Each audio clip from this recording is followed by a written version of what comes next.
Hey everybody, I want to share some quick tips, techniques, and tricks that you can use at home for making some art. Especially if you don't have paints at home, we're going to do some like DIY watercolors if you have washable markers. So Crayola washable markers work really well.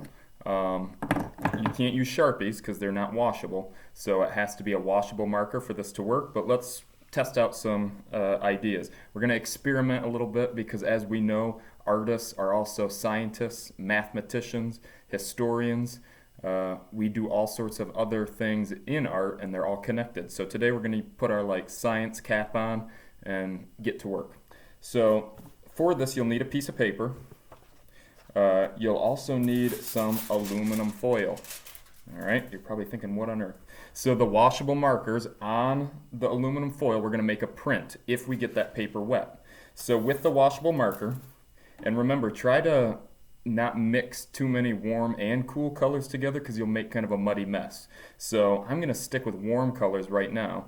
And some examples of warm colors: rojo red, anaranjado orange, amarillo yellow, rosado pink. So those are warm colors. If you want to do cool colors, I'll show you an example I did with cool colors in a little bit. So I'm going to just make some shapes really quick and some lines and marks on the aluminum foil. It works really well. Just use a little red, maybe a little orange, a little yellow here, a little pink too. So just weird abstract shapes, marks on the aluminum foil. Then, with the piece of paper you use, you're going to use like a wet paper towel to get that paper wet. So we're going to make a print with that aluminum foil, but the paper has to be wet before your markered up aluminum foil goes on the paper. So, wet paper towel. I'm just going to drag it across. It doesn't have to be soaking wet, but you don't want it to dry before you print. So I'm just kind of scrub-a-dub-dubbing that wet paper towel on the paper, and it'll be a little shiny when it's wet. It might even start to curl on you. That's okay.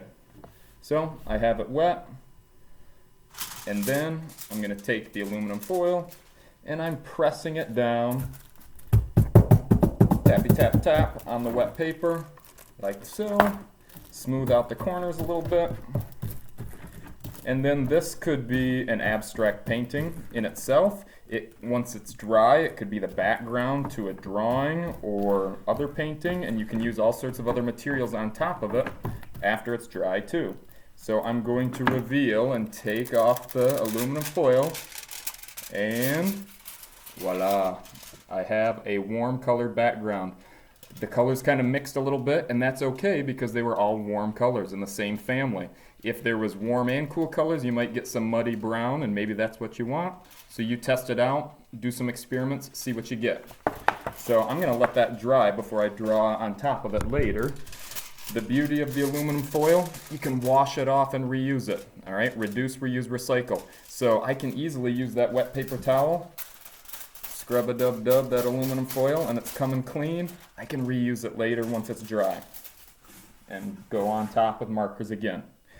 Next, I'm going to show you with a plastic bag in your washable markers, you can make a little painter's palette of watercolors. This you might need a brush, all right? Or you could make your own brush somehow at home too with different materials. So I have a little cup of water, kind of matches my shirt, and then I have a couple brushes. So I have used the washable marker to make a little watercolor tray on my plastic bag. Do you see that? So now with a wet paintbrush, I can just wake up one color at a time like we do in class. Maybe I'll try that red I just put on there. I'm going to wake it up with a wet brush, and that turns the marker into liquid watercolor. And I'm going to just make some marks on my paper. So you can see right away that that turned the marker into watercolor paint, and I'm just making weird marks. All right. And maybe I rinse my brush in the cup, give it a little bath. Remember, no bad hair days on those brushes too. And I can wake up a new color. Maybe I'll wake up that turquoise. So I wake it up on my plastic bag. It's now a liquid watercolor. and I can make marks on my paper with the paintbrush. Bada bing, bada boom. Then, down below, I just made marks right on the paper with marker. We can turn it right into watercolor right before your eyes. So I rinse my brush, and then I'll try to do it here with the camera. These turquoise lines can bleed and blend and turn to watercolor as well. So marker directly on the paper, or you can do marker on your plastic bag and create a little palette. Rinse my brush, maybe I'll jump down to the green. I made some grass-like texture with the marker. I can just turn it into paint by rubbing a wet brush over top. And you still see some of that texture, but it spreads out the color. Now, rinse the brush again. Maybe I'll do the orange circles so that it's still dark in the center, but then a lighter orange outside, kind of like a little halo effect. Maybe that could be the sun or a sunset if you used other warm colors around it and then use this watery technique. It can spread it out a little bit, look kind of funky. All right, then if you have some crayons at home, crayons are made of wax, and we can do a wax resist painting. So I've just made some marks and shapes on a paper with waxy crayon, and if we use our watercolors, our homemade watercolors, we can paint right on top of that, and that waxy crayon will resist the water and say no thank you, and it'll still show through. So I have my watercolor palette, my little plastic bag. I've rinsed my brush. Let's try that turquoise again. I'm waking it up on my plastic bag. And you know what? You could even mix colors on your plastic bag. I just got a little bit into the purple, so now I have like a blue violet. All right, so I've mixed it up, and I'm going to paint right over this waxy crayon and see if we can still see it shining through.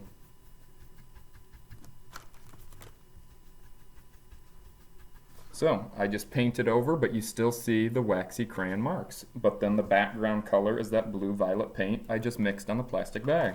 Rinse my brush. Maybe I'll wake up orange and mix in some red to make red-orange. And I'll go over these little purple confetti marks I made. And now I have purple confetti marks with the waxy crayon, red-orange paint in the background. Didn't mess up my crayon texture. I'll do one more quick, just because it's kind of fun here. I'm going to mix some lime green with turquoise. So again, I put lime green and turquoise markers on the plastic bag. I'm mixing it up with a wet brush. And I'm going to throw it on top. Ooh, that looks good. I'm going to throw it on top of these texture marks that are red and yellow up at the top of my paper, even the pink dots. And then that blue-green is in the background. Those texture marks with the crayon show through. So we can use tin foil to create prints. We did a warm color background at the beginning. This is a cool color background that I did earlier that is all dry now, so I can draw on top of it or paint or collage or whatever. Then with my plastic bag, I thought ahead and I flipped it inside out. Since it was inside out, I can then put my hand in the bag, pull it through, and now I can seal the bag, or you could wash it off like the aluminum foil. You can seal the bag to use it again later, or now that's just flipped upside down or inside out, it's not going to make a mess. And reduce, reuse, recycle. We never throw things out till we know we can't use it anymore.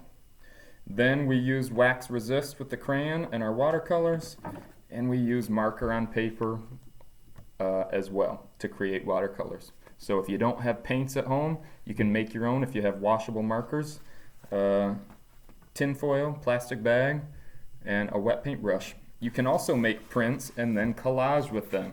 So you can do different paintings, let them dry, and then you can cut them up and collage as well. I'm going to put some more ideas for texture and color and other materials you can use from around the house that you might not think are art materials, but guess what? You can use them if you're creative and use your brain power. So I will list those in the blog.